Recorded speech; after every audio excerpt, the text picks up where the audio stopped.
And I'm still like largely a pacifist, so it was like a really interesting book for me to read because he was critiquing exactly a lot of the things that I thought and still to some degree do think. But anyways, that was a pretty interesting book.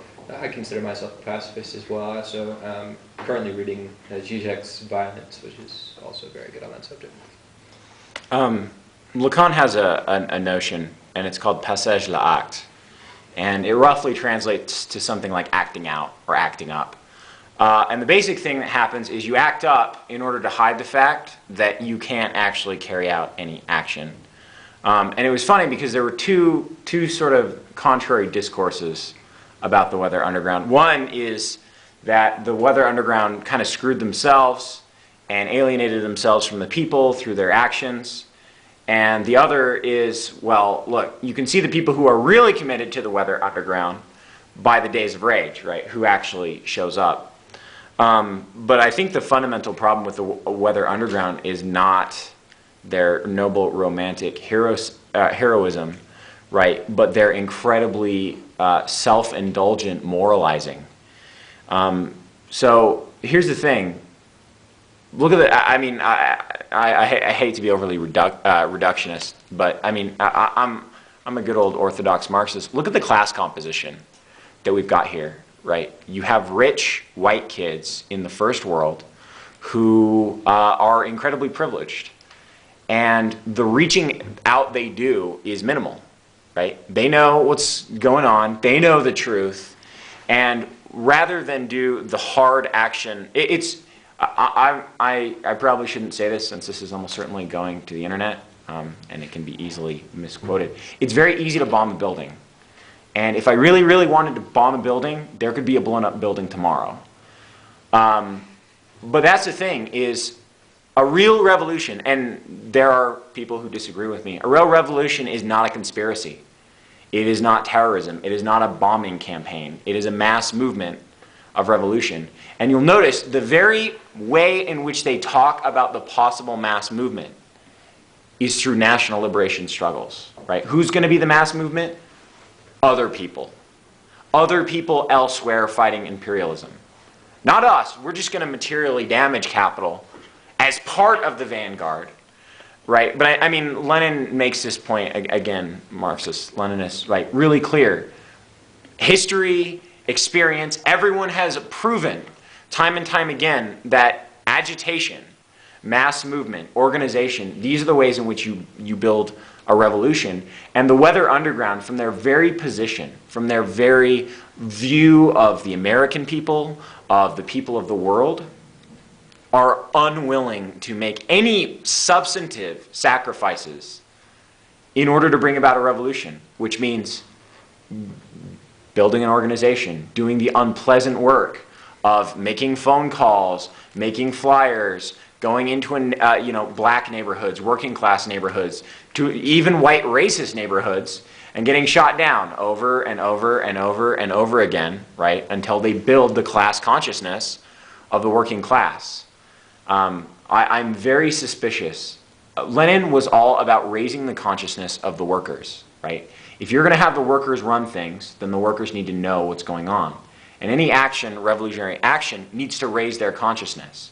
This is something fundamentally different from acting in the perceived interest of the working class. Because if you're acting in the interest of the working class, you know what they really need, and you're the one to give it to them. And the Weather Underground, from top to bottom, I see this pretentious moralizing that is unwilling to do the unpleasant, unromantic work of work. I mean, do you see this as well, or is that? I can certainly see a lot of those points.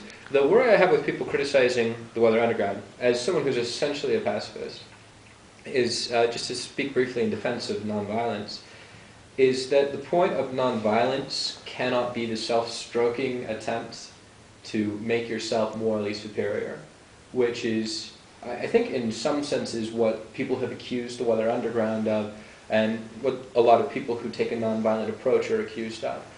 But there is another very intelligent, thought-out path to nonviolence, which is not this self-stroking ego, but is this desire to ally yourself with the people, not antagonize them, not approach them as opposed to them, and to establish a new government which has said from the beginning, not, we are willing to do what it takes, and we are strong, and all these things that Lenin, for example, very much was. I mean, Lenin was a very strong leader, which is why we're not speaking German. But there are other paths as well to a government which doesn't take this route of saying, I am strong, but takes this route of saying, here are our values, and maintains that value set from the very beginning, and does that through its nonviolent action, not to stroke its own ego, but to establish a moral framework with which the rest of its government can then fully blossom and be embodied. See, did you? Yeah, if you want to speak, please raise your hand. Yeah, sorry. Okay, that's all well and good. And in principle, I'm sympathetic to people who say, yeah, even if this means I get shot, I'm willing to hold to nonviolence. There's just one big problem. That doesn't apply to the Weather Underground. It doesn't apply even remotely to the Weather Underground. And the reason why we know that is because who is going to topple capitalism and its citadels? National liberation struggles. And guess what? Those national liberation struggles are not done through bombing infrastructure. Plenty of the places, the people who bomb infrastructure in national liberation struggles, I'll get a pro tip for you. It's not the revolutionaries, right? It's the capitalists. It's America dropping more bombs on Cambodia than they dropped in World War II.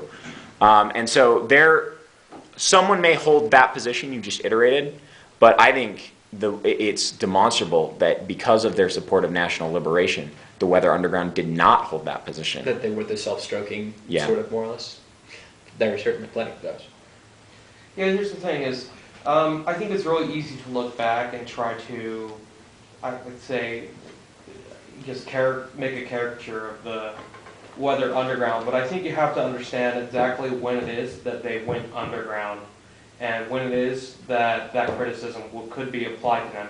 I think if things were on the downturn in the sort of anti-war movement in the United States in '75, when everyone was all suddenly not interested in global justice, and then they went underground, I think that that would be a very accurate sort of criticism of them. But I think with organizations like the SAS and all the other organizations that were involved in that, I think that they felt that whether or not they were right or not is a different story from whether or not they didn't believe it. I think they did believe it, and maybe they're wrong about that, but the point is that they went underground because they thought they would be able to activate people by basically generating sympathy by things like bombing and stuff like this. So the organizations, they felt, I think, were largely in place to sustain people who, quote unquote, would be wakened out. Why are people bombing these places, and things like this? Maybe they were wrong about that. But the question is why can't it just be a failed revolution the way that '68 was? A potential site, Not everybody who fails for ideological reasons because they really didn't believe in it. I think some people just fail because they fail. And it's possibility that even though the Weathermen were deluded